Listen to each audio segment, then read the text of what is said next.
Saya sudah perintahkan kepada Menteri BUMN dan juga Gubernur DKI untuk segera mencari solusi dari kejadian yang terjadi di Pelumpang, terutama karena ini memang zona yang bahaya, tidak bisa lagi ditinggali, tetapi harus ada solusinya. Bisa saja Pelumpangnya digeser ke reklamasi atau penduduk.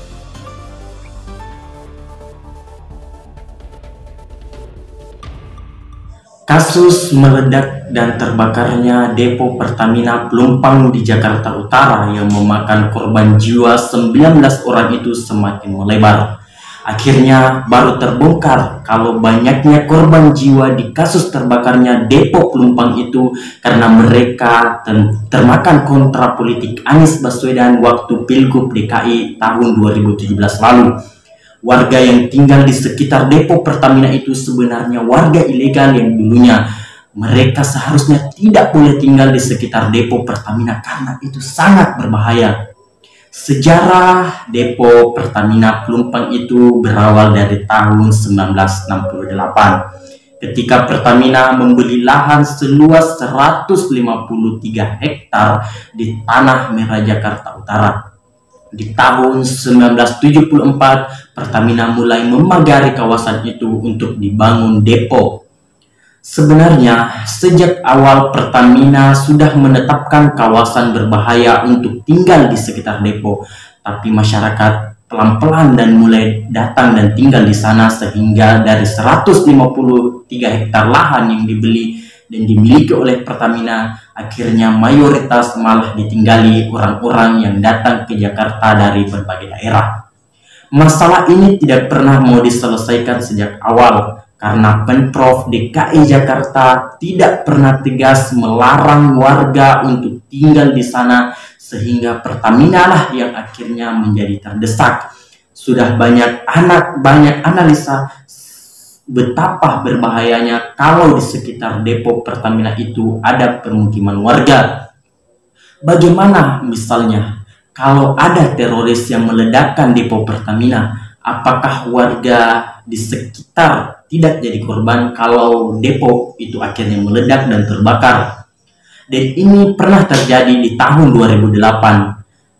Di kawasan Tanah Merah yang dekat dengan depo Pertamina pernah ditemukan senjata dan bahan meledak oleh Densus 88. Jadi pernah ada rencana aksi terorisme untuk meledakkan depo Pertamina Pelumpang dan para teroris itu bersembunyi di antara warga di daerah Tanah Merah. Untung saja ketahuan dulu oleh Densus 88 sehingga mereka tidak sempat meledakkan depo Pertamina.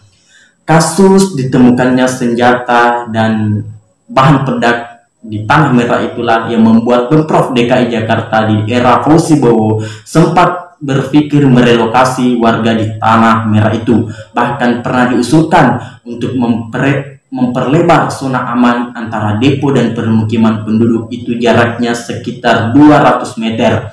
Di tengah-tengah antara pemukiman warga dengan depo dijadikan lahan hijau sehingga kalau depo meledak pemukiman warga akan tetap aman.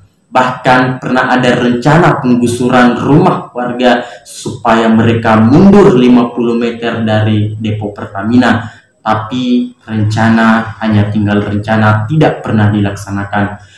Menariknya, tahun 1992 sejarahnya Pertamina pernah membebaskan tanah di sekitar dengan depo dengan konsep ganti rugi. Dan dari semua konsep persidangan Pertamina itu menang dan seharusnya Pemprov DKI harusnya merelokasi warga yang tinggal di sana. Tapi Pertamina tidak berdaya karena warga di sekitar sering digunakan ladang politik. Pada waktu kampanye Pilgub DKI di tahun 2017, Ahok pernah mengingatkan untuk tidak mengorbankan warga dengan janji politik yang akhirnya malah merugikan warga kawasan Tanah Merah. Ahok sendiri sudah menyiapkan rencana untuk memindahkan warga di Tanah Merah dan menyiapkan rusun-rusun untuk mereka tinggali. Tapi sayangnya lawannya Anies Baswedan malah melakukan kontra politik dengan warga Tanah Merah. Janji manisnya Anies Baswedan membuat warga di Tanah Merah akhirnya mendukung Anies tanpa sadar bahaya besar mengintip mereka karena tinggal dekat sekali dengan depo Pertamina yang gampang meledak dan terbakar. Dan Anies pun terpenjara oleh janjinya. Ketika warga Tanah Merah menagih janji itu, Anies akhirnya menerbitkan IMB untuk warga di sana. Ini sebenarnya kebijakan yang sangat aneh. Bagaimana bisa izin mendirikan bangunan diterbitkan untuk warga yang tidak punya sertifikat hak milik atau hak SHM? Tapi yang namanya Anies, kuping dan mukanya tebal, meski kritik datang dari mana-mana, dia tetap jalan terus karena dia sudah terlanjur bergula-gula. Dan akhirnya warga di Tanah Merah, mereka merasa memiliki hak untuk tinggal di tanah Pertamina. Negara sekali lagi kalah dan meledaklah akhirnya depo Pertamina Pelumpang. Apa yang ditakutkan oleh banyak orang terjadi, 19 nyawa jadi korban, dan mereka yang tinggal dengan paling dekat dengan depo Pertamina jadi korban akibat politik yang tidak sehat yang terus dipelihara supaya mendapatkan suara.